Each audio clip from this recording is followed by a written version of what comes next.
Hey, I'm Munira, a consultant by profession, but a storyteller at heart.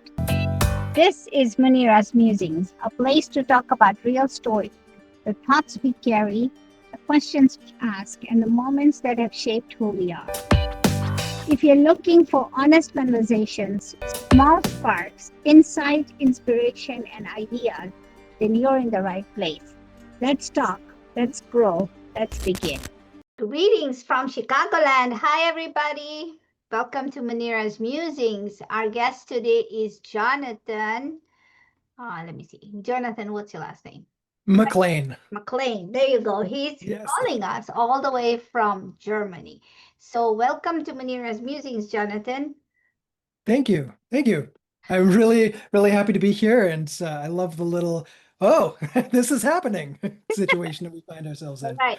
So, welcome to Munira's Musings, everybody, where every story is more than just a story. It's a spark that can light a way to change.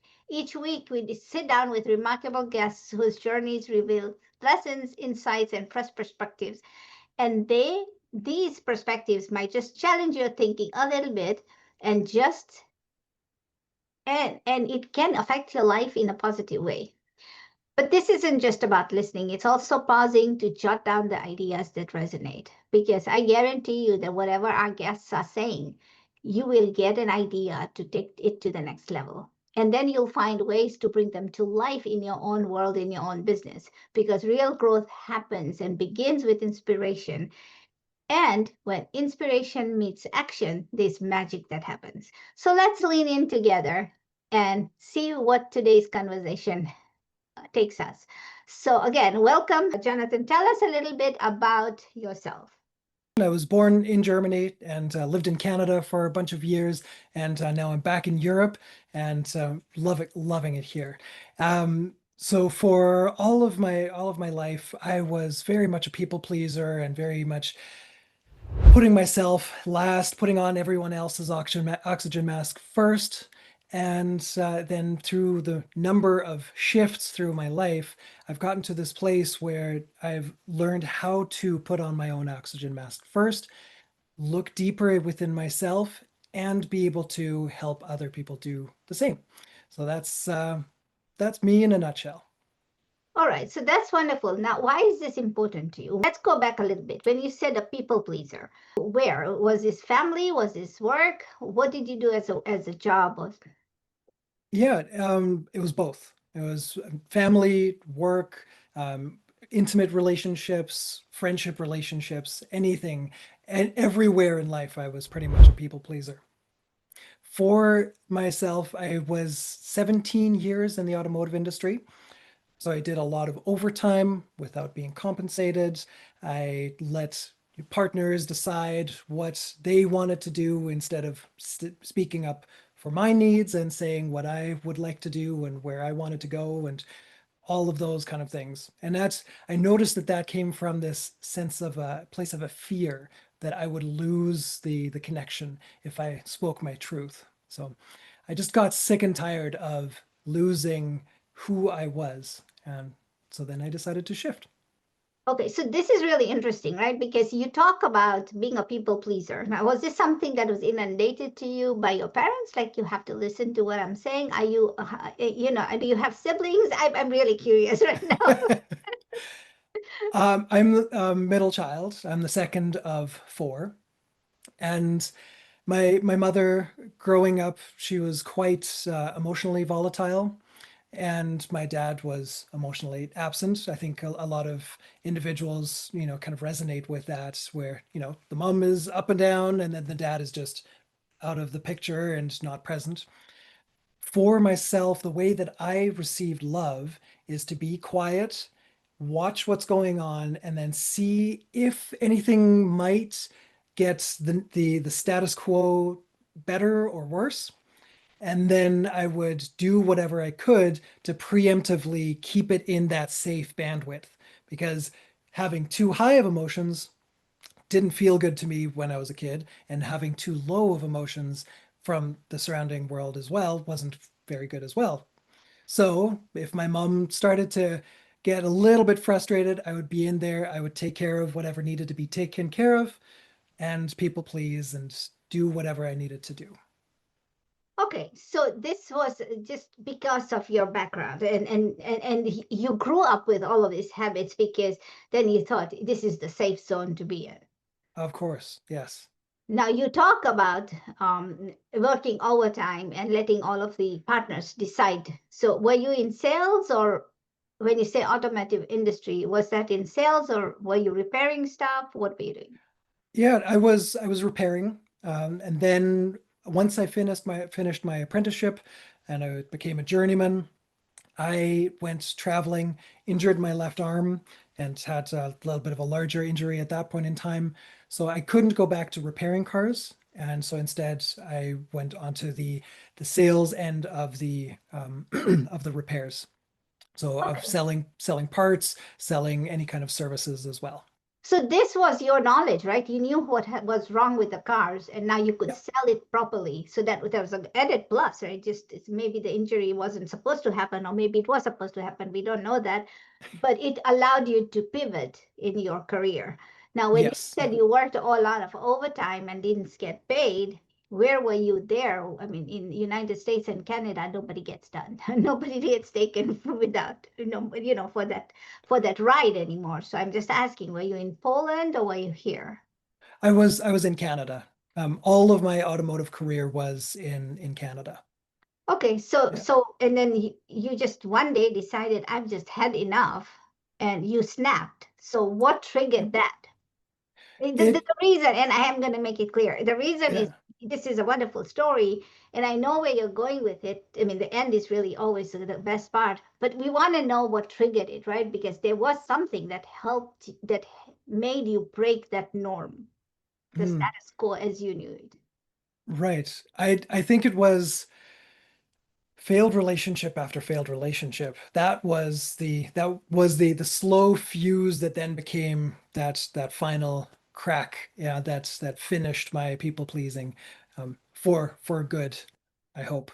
And so it had been building slowly over a number of years, and I was really consciously working on that. I took that mechanical mind of mine and I put that to use on myself. And I looked at myself and I went, okay, well, what do I want to change?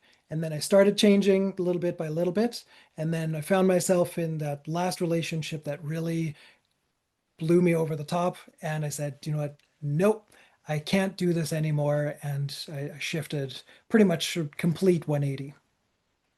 Okay, so did you have help? Did you use a coach, a therapist? How did that happen?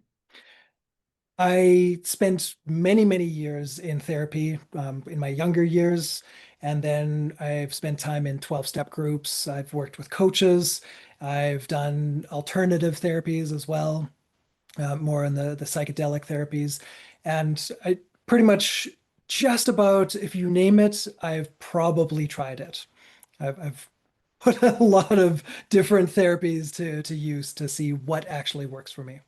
Okay, so you look like, and don't tell me, I mean, let me guess, about 40 years old, right? 40, am I Yeah, about? yeah, a little bit younger, yes. Okay, so about, okay. So and how long has it taken you to break free of this? Do you ever break free of this childhood, trauma, if you will? I think I don't think one ever really breaks free, just like an alcoholic will never say that they're not an alcoholic. For myself, it's more of being aware of all of those different things that my system wants to revert back to. So that's what I keep in mind.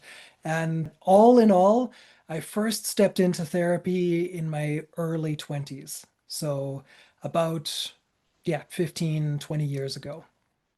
Okay, so in doing all of this work, it's taken you at least 2 decades and Yes. going on. You still have to work on yourself, right? It's an ongoing process. Now, there's nothing broken about all of this system, ladies and gentlemen, but it's just the fact that he's brave enough to come out and talk to you about it.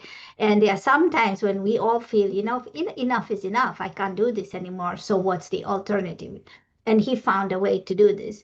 So Mhm. my question to you is, how has that changed the dynamics in your family with your brothers and your parents? Mhm. Well, I do my best to not people please with them, but as you might know, was it the Buddha that said, "Oh, if you really know that you're enlightened, go spend a week with your family." So that's going to always be my main place where I really need to watch myself. And I have been more yeah, less people pleasing and more myself. And my family is adapting to who I am. And it's quite interesting to see how much I've changed and then also what the response has been. One of my brothers, my youngest brother, is he is 8 years and 3 days younger than me. And him and I have a really, really good connection. And as soon as I started speaking up for myself and being more open and honest, he just saw it and he just loved and accepted me for who I was. Took a little bit more time for everybody else in the family, but that's just how it goes. So was it empowering for him to see this change and say, you know what, if you can do it, I can do it too? Did he follow suit? I want to say yes, but I really have no way of being able to know. He's always been a little bit eccentric and very much in his own lane, so it's hard to say if I had any influence on him. But I'd love to ask him that question. But okay, so Yes, so in all of this journey, right, you are now helping other people. So you see other people in the same bondage, if you will, if we call it bondage, or in that same box that we all keep ourselves in, and you see other people doing that. So you're now helping other people come out of it and stand up for themselves, absolutely. put their oxygen mask themselves. So how, when you look at people and talk to people, how often do you think this is, oh my God, this is prevalent everywhere. A lot of people need help. That's quite often, quite often. But it's not, it doesn't come from a place of, oh, they need help and I need to help them. It's more of a, oh, I see that there are potentially some things bubbling up in this person's language and actions from maybe, when they were 4 or 5 years old that now are coming up much, much bigger.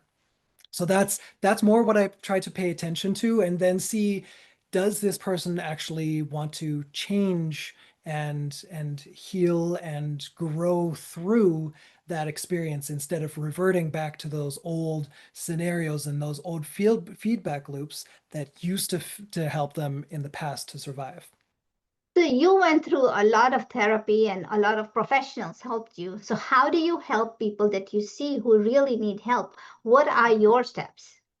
The first step for me is I use a system called human design, which is a way for me to be able to look at somebody's chart. I'm not sure, are you familiar with human design? Not really. I've Oh, heard of it, but I haven't yet paid attention to it. okay. It's very quickly, it's a very complex system that is derived from astrology, the chakra system, the I Ching, the Kabbalist tree of life, and quantum physics. All five of those systems put into one, and then when you put all of this together, you get what's called a body graph. When you look at a body graph, there's a whole bunch of information that are almost like permission slips for people to live as they authentically really might want to have lived in the first place. So I use that as kind of a way to go, well, you you like doing this, but you're doing that.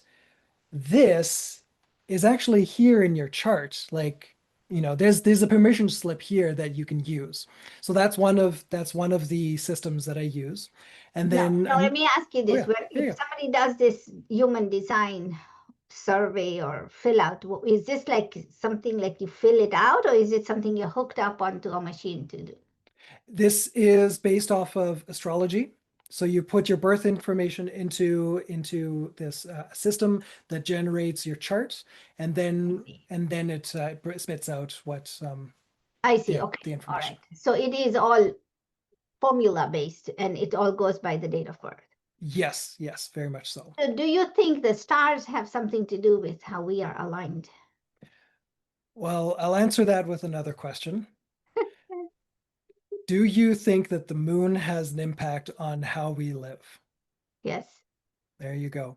So if the moon, if one little piece of rock floating in the just outside of the Earth can impact how we operate and how the tides shift on Earth, I'd say that there's probably a very big impact that, this sun that is beaming billions and billions of pieces of information, in terms of radiation and heat that it turns into. And then also all of the other planets and stars, there's an impact that is brought in. So I'm going to tell you, I'm going to first tell you that first, the moon is not made of rock. Don't say that. It's made of cheese. You should know this. Everybody knows moons are made of cheese. So let's just keep that Oh, straight, okay? oh, I'm so sorry. I'm so All sorry. right. What about the big, what about the pie idea? The big pizza pie? I don't know about that. I know that the moon Oh. was made of cheese. That's all I know. But I have yet to go up there and taste it. So that's going to be another journey for another day. But so I have to keep the humor going. But anyways, so I understand what you're saying. So when you do the design, you figure out what how, how It's planets affect us, how we are yeah, designed ourselves. yeah. There's like I said, there's quite a bit of a nuanced system with this. So with the human design chart, there are two main things that one can see right off the bat. And that's your energy type. So how you're supposed to show up in the world, or how human design says that you're supposed to show up in the world. And then the second one is your authority, which is your decision-making process. So by myself knowing my energy type, I know that I'm supposed to wait for invitations. So that's how I show up in the world. I just go about my day and then the invitations start to come to me. And then I look into my decision-making tool and my authority and say, okay, is this an invitation that I should actually go with? So I'm very much not built the regular way that people have been telling, students all of their lives, right? Go out, get what you want to do and just plow forward, right? That doesn't work for people like myself. It actually only is supposed to work for about 8% of the population of the world. And those are the manifestors that can just say, I want this, and then the world has almost no opportunity but to say yes. I'm sure you probably know some people in your world where you just look at them and they're doing something new, and then for some reason everything's just working out for them. Right. Right. Yeah. Then there are a few other types as well, but for the time's sake, I'll just keep it at that for now. So there are So, just different tools that one can use. right. Okay. So I get it. Okay. And so my question then is, when you do this analysis, I should say, with Yeah. people and they fill out everything, does this mean, do you see that a lot of people are damaged? Is that the word? I wouldn't say damaged. I would say just living out of alignment. Okay, living out of, Yeah. that's a good one. Living out of alignment. Okay. So Yeah. then it has taken you a lot of time. How Yes. long if I did this, I would be out of alignment, I'm sure. Now, is everybody that you have worked with out of alignment? To some degree, yes. We are each one of us is just like a car driving down the highway. And if the steering wheel and if the wheels aren't properly aligned, we're going to go off the road and we're going to hit the ditch. Now, there's always going to be a little bit of tweaking that's going to be necessary, but with human design, one can take those big motions back and forth, weaving all across the road to make it more minute changes that one might need to make. Or maybe look at the road and say, well, wait a moment, I don't want to be here. I was only told to be here. And then human design is also telling me that actually I should be on maybe a totally different road. What road is that? And they help people ask themselves the question and answer that question within themselves to go, where do I want to go and what road do I want to be on? I'm the messenger that holds up the mirror that says, this is your chart, this is what I see, and this is a question that might help answer that within the individual. So you're like a traffic policeman. Um, yeah, to some degree. Yeah, I've never heard that analogy, but yes, let's go with Okay, that. right. Okay, because then you tell people, hey, you stay in your lane or Yep. get out, right? Right. Why push forward? Why sit in a bulldozer trying to, clear the road when you're actually supposed to be sitting in a Ferrari, right? Right, right. No, I like So, that. Okay, so yeah. this is really interesting. My God, this could take forever to understand. But okay, so where do people find you, Jonathan? Ospreyguide.com. Now, osprey is a eagle, right? It's a bird and is of the hawk family. And Right. this is a very, very beautiful bird. Um, like all hawks and all birds of prey, they fly across up and they just watch out. Kind of like what I like to do is I just like to, keep my eyes open, see what's happening. And when they see prey, they dive down, they dislocate their wings, and they dive into the water. And then they grab the fish, and they get back up to the surface and then fly away. I know. They're beautiful birds. Yes. Yeah. Okay. Yeah, So, I love osprey. so osprey, what's it? Repeat your website again. Yeah, ospreyguide.com. Ospreyguide.com. Okay. And you have some gifts for my listeners. Yes. Yeah. One thing that we didn't get into was I've also got a course that I've created where instead of sitting down with me one-on-one for X amount of time, I've put all of these different questions into a course. And you can go through all of those and you can do the healing yourself over the course of 99 days. So I've got two promo codes. One is niche 20 for the first 20 people for 20% off of any course that I've got available. And then niche 10 for the next 100 people for 10% off of any course as well. I should get that for free because I'm the niche navigator. Well, we'll talk. All right, ladies and gentlemen, I love this conversation, and it is really interesting how people are misaligned in life and how you can get back on track. And if you've ever wondered how to do that, Jonathan is the person. Unfortunately, this brings us to the end of this episode of Munira's Musings. I hope today's conversation sparked a fresh idea, offered a new perspective, and simply encouraged you to see things a little differently. And if you like to keep exploring these stories like this, and go ahead, share, like, and subscribe to our channel, and don't forget to tap on the bell icon because you'll know when the new episode is dropped.